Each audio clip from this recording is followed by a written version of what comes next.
હાલ આપણે જે આ વગર ચોકડી છે પ્રથમ વખત અહીંયા પાણી ભરાના છે અને આપણે પાણીના નિકાલની વ્યવસ્થા અહીંયા છે ફક્ત એક લાઈન ચોકઅપ થઈ જવાથી આ પાણીનો નિકાલ નથી થઈ શક્યો. હવે તકેદારી રાખશું કે આ વસ્તુ ભવિષ્યમાં રિપીટ ના થાય.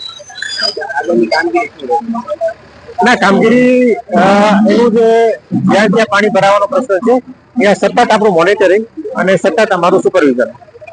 અનિતાબેન બોલું છું. 7 વાગ્યાથી આ વગર ચોકડીની સમસ્યા છે.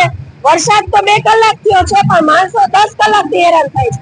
રાતના વરસાદનું પાણી હજી ઉતર્યું નથી અને ત્યારથી સવારના 2 કલાકના વરસાદમાં આ પોઝિશન છે. તો તમે ખાલી વિચારો કે વરસાદની તો હજી શરૂઆત થઈ છે.